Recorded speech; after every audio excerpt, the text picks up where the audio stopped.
Welcome back to New Rockstars. I'm Erik Voss, and Avengers Doomsday is confirmed to include Chris Evans in this lineup. According to The Wrap, in a growing cast that will include Robert Downey Jr. as Dr. Doom, Benedict Cumberbatch as Doctor Strange, Tom Holland as Spider-Man, the Fantastic Four from Fantastic Four First Steps, and the Thunderbolts. Chris Evans hasn't yet been confirmed to be playing Steve Rogers, but just the fact that he's coming back at all really narrows the possibilities for what the Russo brothers have in mind as they gear up to begin production for this film in a few months. I'm going to break down everything we know about Avengers Doomsday, how it will connect to Fantastic Four First Steps, and what role exactly Chris Evans will be playing, and how this might actually resolve the biggest unanswered question from Avengers Endgame. And if you want to support New Rockstars as we try to cover all of this big Marvel news, we now have a channel membership. We are starting small when it comes to perks, but if you are able to and want to show off some custom emotes in the comments, this is just a really great way to help us keep making these kind of videos. So thank you so much. Okay, when Avengers Doomsday was announced last summer, Kevin Feige confirmed that along with Robert Downey Jr. as Dr. Doom, both the Fantastic Four lineup from First Steps and the cast of the Thunderbolts would return in Avengers Doomsday. Then, over the months, some other news drops came out, like Benedict Cumberbatch had already indicated the plan was for him to return for the fifth Avengers film in a Netflix retrospective video from last June. I'm very much looking forward to Avengers next year, which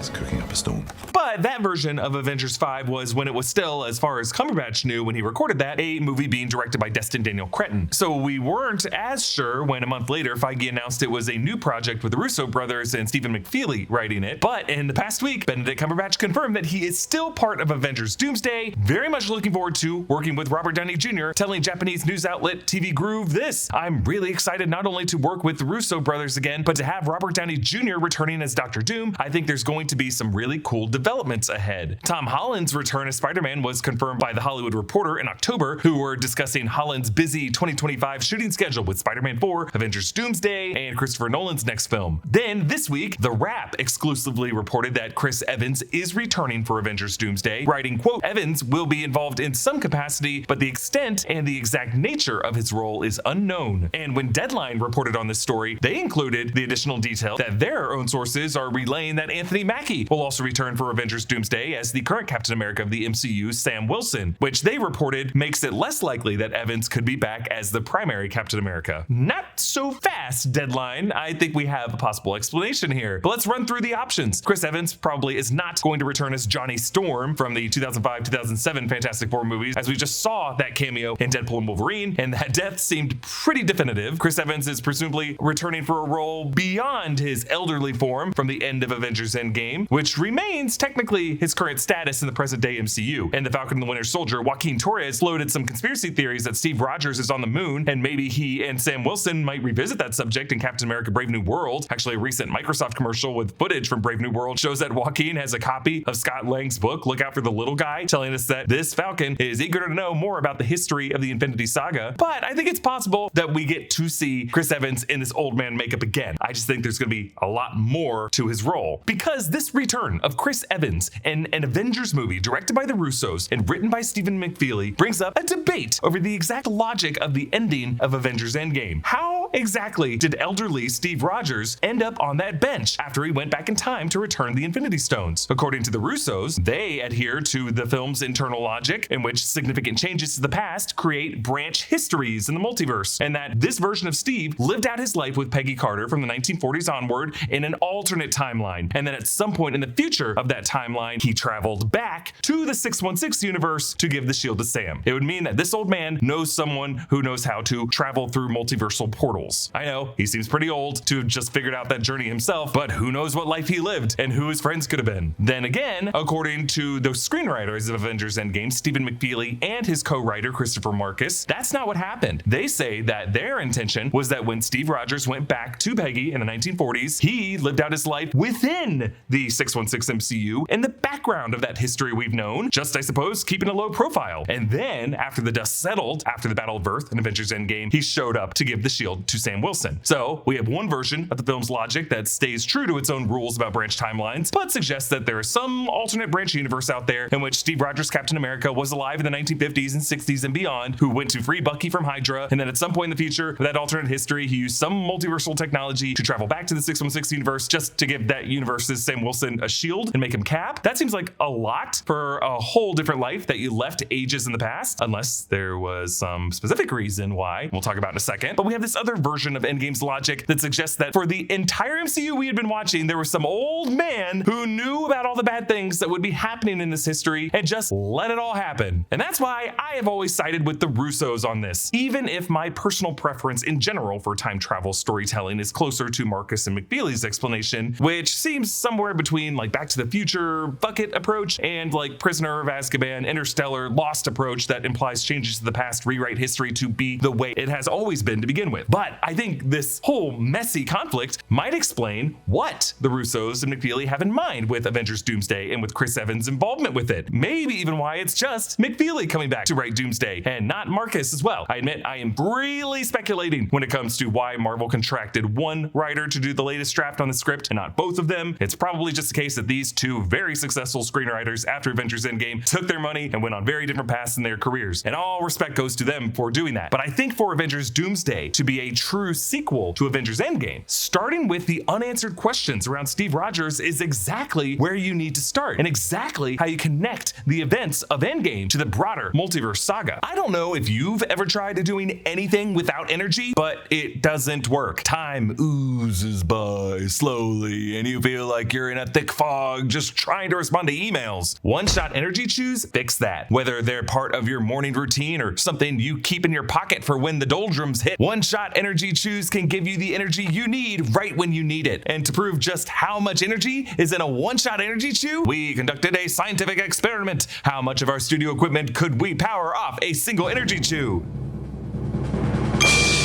Yay! All of One Shot Energy's products are plant-based and naturally sweetened without a bunch of fillers and chemicals. They've got energy chews, voice drops, and focus chews. It's a hat trick for hosting, and we thank One Shot for making our jobs easier. Get started with One Shot Energy today by going to oneshotenergy.com/newrockstars for 10% off your order. Now, to make it clear, Marvel Studios has already indicated that they are very interested in Steve Rogers' journey through time from the events of Infinity War and Endgame from a season 2 episode of What If. In the 1602 episode, we saw another branch timeline in which Steve had cracked the time stone on Thanos' gauntlet, altering the time stream. It had all of us asking a lot of questions again about Cap's return journey with the Infinity Stones, how exactly he placed all of them back to where they were in history, how he was able to return the Soul Stone on Vormir, and what his life really looks like with Peggy, the life that Sam asked about, and Steve responded cryptically, No, I don't think I will. So, viewer, here's my theory. I think Avengers Doomsday will be a Doctor Doom-centered story that sets up a conflict between at least two alternate Earths in the multiverse. The 616 MCU as we've known it, and another ideal Marvel universe with an equally or even more attractive lineup of heroes. This alternate universe could be the universe of the Fantastic Four and First Steps. It could be that undetermined X-Men universe that Monica Rambeau ended up in the post-credit scene of the Marvels. Or hey, maybe even those could be like the same universe. I think Avengers Doomsday will, in part, answer the question of what happened to Steve Rogers after Endgame, or really in between those final scenes of Endgame. With the Russo brothers and McFeely returning, I think the Russos will want to firmly settle the argument and explore Steve's life in an alternate Marvel universe, a universe where the 20th century would play out differently with the Captain America in it, as opposed to being an ice for all of it. Think about it. Rather than spending the 50s and 60s in Arctic ice, missing out on the Cold War and the space race, Steve Rogers would be there for all of it. We could actually end up in an alternate Marvel universe where there is a Captain America Steve Rogers active in 1960s New York, along with the Fantastic Four and his Spider-Man and the X-Men as they were in the Marvel Comics Silver Age. I think Marvel Studios wants to introduce, with Fantastic Four First Steps, an alternate hypothetical of the way the MCU could have looked if Marvel had the legal rights to everything. A Silver Age Marvel universe set in the 60s with all the trappings of a proper Marvel New York. And in this universe, many of the familiar faces we knew from the 616 MCU will, due to the randomness of quantum mechanics, return in this universe, but with different names and identities. In this universe, because Victor Von Doom looks like Steve's longtime frenemy of Tony Stark, that might even create a unique relationship with this Steve after he had gone through the events of the Infinity Saga. So, according to this theory, Chris Evans is returning to play Captain America, the Captain America Steve Rogers from the Marvel Studios films from 2011 to 2019, just following him on that alternate history after he got that last dance with Peggy, where he might meet the Fantastic Four and an alternate Doctor Doom. And when that universe faces an incursion crisis with the 616, 616 universe, our Captain America, Sam Wilson, and Doctor Strange and Peter Parker and the Thunderbolts will encounter not just the familiar face of Doctor Doom, but literally the same Steve Rogers who left them after the Battle of Earth. And they will see him in perhaps an alternate 1960s Captain America suit, with maybe even upgrades from his buddy Reed Richards, like a proto-adamantium shield. And it's going to be Steve's relationship with that multiverse expert, Reed Richards, that will explain how, in the distant future, this old man traveled back through the multiverse to get back to Sam. And we are going to learn that that old man Steve gave Sam Wilson that shield to give the 616 MCU a fighting chance in an incursion conflict that Steve knew would be coming. And so it wasn't just to keep Peggy close to the vest when he played coy with Sam in Endgame. He was really sparing us some spoilers for Avengers Doomsday and Secret Wars when he said this. You want to tell me about her?